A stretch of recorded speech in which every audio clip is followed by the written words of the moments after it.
Good afternoon, I'm Shawn Yao, and this is One News Now. The Philippines is signing a tripartite agreement with AstraZeneca on Thursday, while vaccine czar Carlito Galvez Jr. once again defended the national government's preference for Sinovac. Greg Gregorio with the story. The Philippines is set to sign a tripartite deal with LGUs and British firm AstraZeneca on Thursday.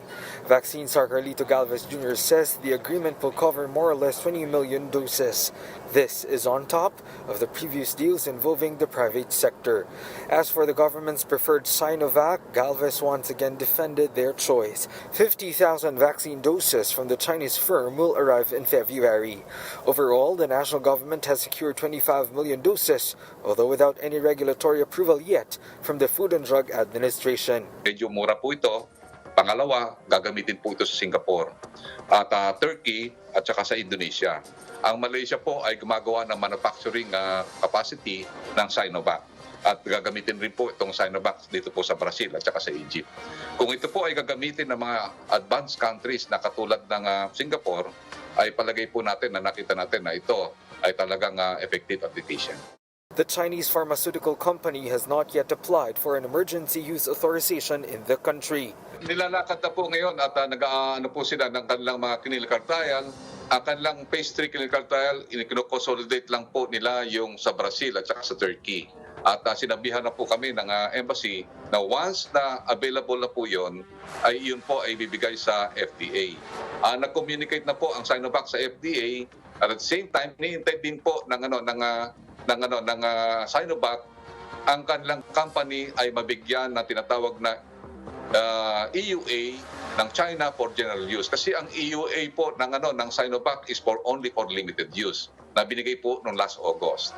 There are also concerns about its efficacy, which according to reports has dropped to 50.4% based on its late-stage trials in Brazil from the earlier reported 73% efficacy rate.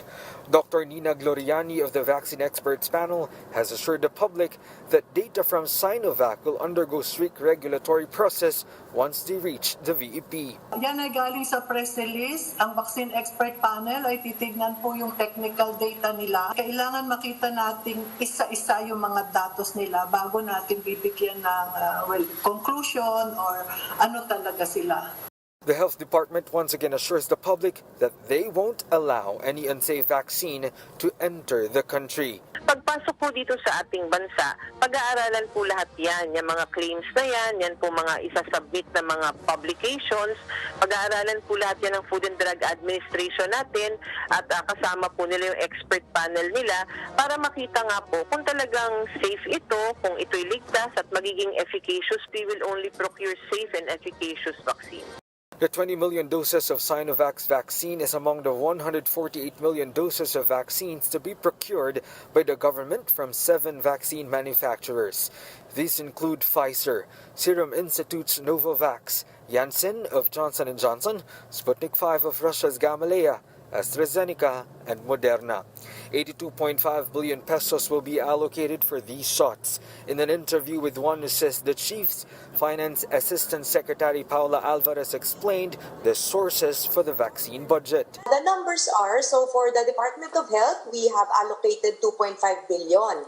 And then for the unprogrammed appropriations, it's 70 billion. And then Bayanihan 2, continuing appropriations is 10 billion. So roughly around 82.5 billion is.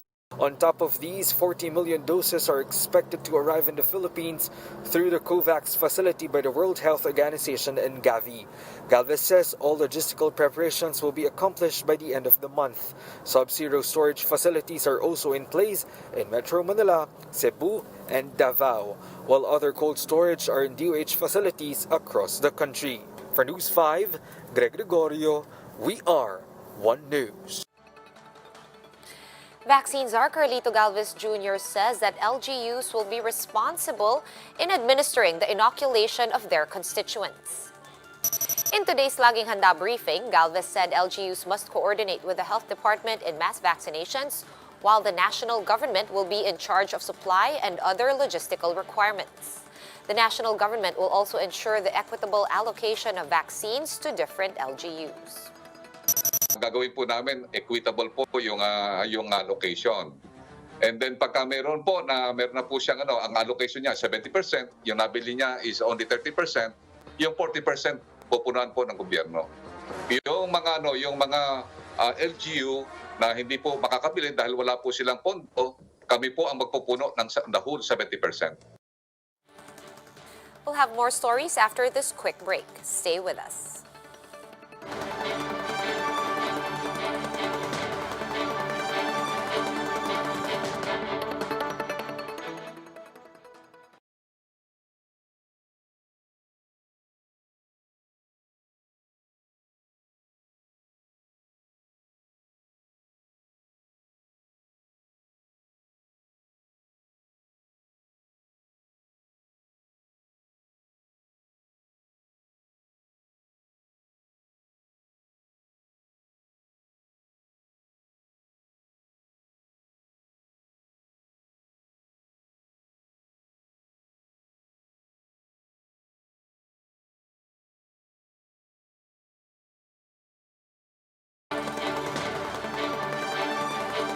You're still watching One News Now. I'm Sean Yao. The Makati Prosecutor's Office rescheduled the preliminary investigation into the death of flight attendant Christine Dacera. The PNP is still waiting for the results of Dacera's DNA analysis, toxicology report, histopath examination, and lab results from the Makati Medical Center. The hearing has been reset to January 27 at 9 a.m. But for now, 5 of the 11 respondents have already submitted their joint counter affidavit to the Makati Prosecutor's Office. And the Public Works Department will be inspecting Skyway Stage 3 ahead of its formal opening. For the details, Gerard de la Peña joins us live from the new Skyway 3. Gerard, the dry run is set to end at the end of the month. So what can we expect after that? Sean, the Skyway Stage 3 will be formally opened tomorrow by no less than President Duterte himself. But before that, the Public Works Department will conduct a safety audit in the area. DPWH Secretary Mark Villar said that they will check several aspects such as lighting and road conditions, as well as if there are any obstructions along the road here. And in order to do that, they will have to shut off the entire Skyway Stage 3 from 10 p.m. later to 5 a.m. on Friday. The DPWH notes that toll will remain free beyond its formal opening, as half of the ramps have yet to be turned over. There are a total of 16 ramps along the Skyway Stage 3, but only 7 are open as of the moment. Although about 60,000 vehicles pass through the new road, the MMDA says its impact on EDSA can't be determined yet. But authorities hope that motorists will patronize the Skyway Stage 3 to decongest major thoroughfares. Sean, just to reiterate, tomorrow will be just a ceremonial opening of this infrastructure, and that this will be closed starting tonight at 10 p.m. and will be open to the motoring public on Friday at 5 a.m. Sean. Thanks so much for that update, Gerard de la Peña, joining us live from Skyway Stage 3. For more updates, visit News 5, The Philippine Star, and Business World online. Visit our website, onenews.ph, for more in-depth analysis. You can also catch One News on the Signal Play app. Register for a free account at www.signalplay.com and stream One News Live anytime, anywhere. I'm Sean Yao. We are One News.